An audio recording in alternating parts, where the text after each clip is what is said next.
माओवादी परिवारको मान्छे म आज राज संस्थापन किन आइरहेको छु। आज त हत्या, हिंसा, अन्याय, अत्याचार यो गणतन्त्र भनेको अपराधीलाई छुटकारा दिने, जिउँदै लगेर चाहिँ भट्टीमा चाहिँ ती निर्दोष जनताहरू लगेर जिउँदै जलाउने गणतन्त्र हामीलाई आवश्यक छ। पत्रकार मित्रहरू भन्नुहोस् समुदायहरू गणतन्त्र हामीलाई आवश्यक छ होइन। त्यसले गर्दा यो अपराधी गणतन्त्र यसमा धर्म छैन। धर्म निरपेक्ष भनेर भन्नु राष्ट्रको धर्म हुँदैन। उनीहरूलाई ईश्वरको धर्मप्रति ईश्वरको डर छैन, कुनै व्यक्तिको डर छैन। साढे गोरु जस्तो गरेर राज्य चलाउन पाइन्छ। यहाँहरूले व्यापक भण्डाफोर गर्नुहोस्, आवाजहरू जनताको घर गर्न पठाउनु होला। सर तपाईँ यसरी आन्दोलन गर्दै गर्दा के राजा फर्किनुहुन्छ? राजा त निश्चित फर्किनुहुन्छ। राजा हेर्नुहोस् नारायण हिट्टीमा चाहिँ भित्रिएर मात्रै हामी चाहिँ हुँदै पुरो तर म चाहिँ हाम्रो राष्ट्रवादी शक्ति मेचीदेखि महाकालियाको यो शक्ति छ नि, भोलिबाट 10 लाखको भिड हुन्छ, पर्सि 25 लाख 50 लाखको भिडले के हुन्छ यो सरकारले थाम्न थेक्न सक्छ। हामी राख्ने समय आउँदैछ। 50 लाख भिड ल्याउन सक्नुहुन्छ तपाईहरुले? त्यो त अब हेर्नुहोस् न यो मासले एक जना मात्र आह्वान गरौँ नि भोलि कति होला? 5 लाख पर्छ। यो अनिश्चितकालीन हो तर यो अन्याय अत्याचार यो राज्यको दमनको विरुद्धमा यो राज्यले चाहिँ तपाईको श्री 6 बन्नेको कारणले गणतन्त्रको नाममा मखुण्डो ओडेर जहाँ को थियो सच्चा राष्ट्रवादी सच्चा कम्युनिस्टको राजा महेन्द्र हो कि साथीहरु उहाँले राजदरबार खाली हुन्छ। राजदरबार त हेर्नुहोस् यो चाहिँ जनताले खाली गराएर राजालाई श्रीपेच लगाएर मात्रै फर्किन्छ। आहुति दिनु पर्यो भने पहिला हामी तयारी गरेका छौँ। यसले गर्दाखेरि यो सरकार पहिला मर्नुहुन्छ। हामी पहिला सरकारलाई हामी निवेदन के गर्छौँ भने तपाईहरु सुध्रिनुहोस्। तपाईहरुलाई हामी विचारा पनि दिउँ किनभने अमेरिकाको निर्देशन मान्नुहुन्छ। तपाईहरु जनतालाई बुटले कुचेर लाउनु भएको छ। पुलिस प्रशासन तपाईको सुरक्षाकर्मी सारा शक्ति तपाईहरुसँग छ। राजधानी कब्जा गर भनेर प्रधानमन्त्रीज्यू भन्नुहुन्छ। यो नजस्पद विषय हो ज्ञान पत्रकार मित्र भन्नु साथीहरु।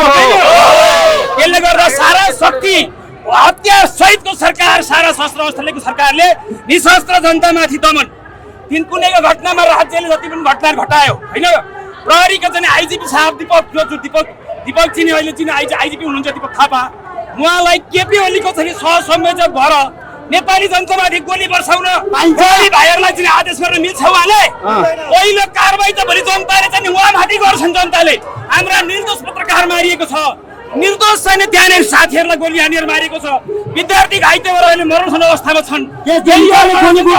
गणतन्त्र के शान्तिपूर्ण जुलुस एउटा राष्ट्रिय गान बजाउँदै गोली प्रहार गर्नु भनेको के यो छ नि? यो संविधानको 2072 को संविधानले दिएको अधिकार हो त?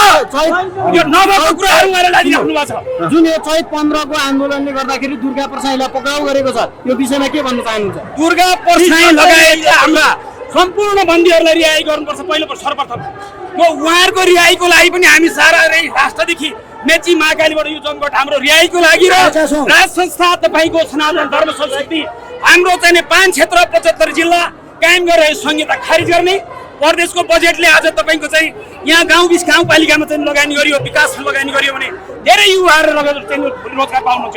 लाखौं लाख तलब दिएर हामी राख्न सक्छौँ। आज 3 खरब बजेट मात्रै प्रदेशलाई खर्च हुन्छ। त्यो अनावश्यक यिनीहरूलाई तलब र भत्तामा किन खुवाउने हामीले हो कि होइन भन्नु साथीहरु? यसले गर्दा हामी दुर्गा प्रसाई पनि छिटो रिहा हुनु पर्यो।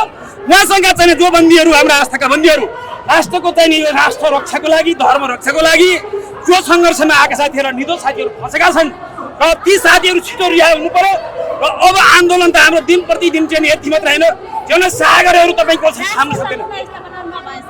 आन्दोलन जारी रोकिँदैन। अब हामी शान्तिपूर्ण कसैले काँडाले हिर्काउँछ भने हामी फुलले हिर्काउँछौँ तर हाम्रो घाँटी नागेर हामी सास फेर्न नसक्ने अवस्था हामीलाई हतियार सहित आउनुहुन्न शान्तिपूर्ण हामी निशस्त्र शान्तिपूर्ण तर हाम्रो घाँटी समाउन आउँछन्।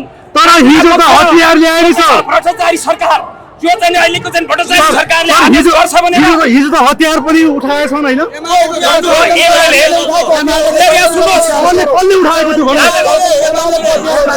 पत्रकार मित्र म एउटा निवेदन गर्छु यहाँलाई। हिजो मात्रै हाम्रो चाहिँ के हो त तपाईको हिजो चाहिँ जनमतको संग्रहको चाहिँ एउटा चाहिँ अनुभूति भइसक्यो। उनीहरूको मान्छेहरू गाउँबाट खोजेर वडाबाट ल्याएका कार्यकर्ताहरू बिचराहरू ती केटाकेटीलाई झन्डा बोकेर आएको 2000 देखि 2500 भन्दा उहाँहरूको टाउको भन्दा भेटिँदैनथ्यो। तर हाम्रो जनसागरले रत्नपारबाट चाहिँ ती जुलुस ती छ त्यहाँबाट उहाँबाट घेरा चाहिँ किन तपाईँ आइपुगेको जनसागरको बाटो ढाकेर विजय भएको होइन 5 लाखभन्दा माथिको जनसागर त हिजो मात्रै थियो आज त्यसको डबल तयारी छ मानिसहरूसँग छ यो चाहिँ नाश भनेपछि 10 लाख भन्दा बढी छ 20 लाख भन्दा बढी छ हाम्रो तपाईँको चाहिँ 5 लाखभन्दा आज पनि कमी छैन अब भोलि थपिँदै जान्छ त्यो हतियार के हो त हिजोको त्यो हाम्रो त उनीहरूको गुन्डागिरी हो उनीहरू त प्रधानमन्त्रीले नि गुन्डागिरी गर भनेपछि अनि उनीहरू त गुन्डा भएर चाहिँ मनोबल बढाएर चाहिँ उनीहरू हतियार देखाउने फर्साउने तपाईहरुले मार्छ सरकारले मर्ने बेलामा तपाईँको चिचिमिराको क खाउँछ नि अब त अतालिएको हो यो बेलामा अब चाहिँ केही डराएको हो हेर्नुहोस् न भोलि यो सत्ता उहाँहरूलाई पहिलो कुरो चाहिँ हामी निवेदन के गर्छौँ भने नेपाल सरकारका जति पनि मन्त्री परिषदमा जो जिम्मेवार हुनुहुन्छ जति गल्ती गर्नुभयो अब सुत्रिनुहोस् नेपाल आमाको आँसु पुज्नु सबै एकजुट हौँ भन्ने पहिलो आह्वान हो काङ्ग्रेस एमएलए माओवादीलाई उहाँहरूलाई हामीले पाखा लगाउने होइन तर राज संस्था राष्ट्रको प्रतीक हो अभिभावकको प्रतीक हो र कसले कारवाही गर्नु त भ्रष्टाचारीलाई उहाँहरू त भ्रष्टाचारीलाई संरक्षण गर्नुभएको छ केपी ओलीको कार्यकाल भ्रष्टाचारी समेत छन् अब तपाईँको चाहिँ सम्पूर्ण दलहरू सबै भ्रष्टाचारीलाई संरक्षण मात्रै गर्ने आज किन भन्दाखेरि यो देशको दुर्दशा 10 वर्ष जनविधिको नाममा 7 दल भनौँ जति गणतन्त्रका दल छन् यिनको मिलोमतमा माओवादीले जङ्गल पठाउने अनि यहाँ खसीको टाउको देखाएर बाख्रा कुकुरको मासु बेच्ने भन्थे आज त्यही हालमा बसेर पौडी खेला छन् नि यिनीहरू भन्नुहोस् त साथीहरू त्यसले गर्दा यिनीहरू कति दूर खेती गर्दा छन् जुन तपाईँ अहिले शान्तिपूर्ण आन्दोलन गर्छौ भन्नुभएको छ नि त्यो राज्यसँग नेपाल प्रहरी पनि छ नेपाल आर्मी पनि छ फेरि पुनः चैत 15 गतिको जस्तो नेपाल आर्मी चाहिँ यो ठाउँमा नचाह्यो भने तपाईहरु के गर्नुहुन्छ हामी 2000 मर्ने तयार छौँ यहाँ 2000 होइन हाम्रो मास 10,000 मर्नु पर्ने तयार भइसक्यौँ तर अन्तर्राष्ट्रिय अदालतमा बाँकी रहेका बाँचेका हाम्रा सुन मित्रहरू र अन्तर्राष्ट्रिय अदालतमा यिनीहरूलाई चाहिँ हामी त एक दिन संसार छोडेर जाने हो तर राष्ट्र नेपाल आमाको आँसु पुछ्नुको लागि पहिलो शहीद हुन हामी मेचीदेखि महाकालीका तमाम दाजुभाइहरू हामी आइसकेका छौँ तर केपी ओलीजीलाई चाहिँ ज्ञान साईले जेल हाल्छु भन्नुभएको थियो जेल हाल्छ यो राज्यले भन्नुभएको थियो कानुनले भन्नुभएको थियो साँच्चीकै हाल्छ किन नहाल्ने तपाईँको उहाँहरू सुध्रिएर आएपछि एउटा अन्तरिम सरकार बस्छ यो सरकारले भोलि गएर चाहिँ सबैजना हटेर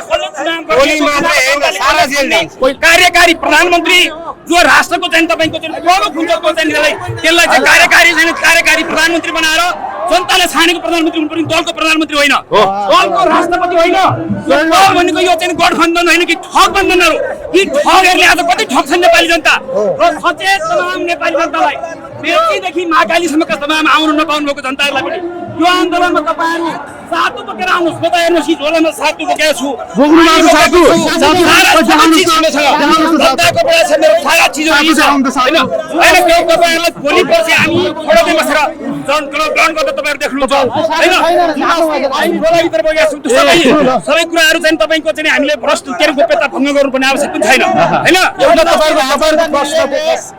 हिजो 10 गते भएको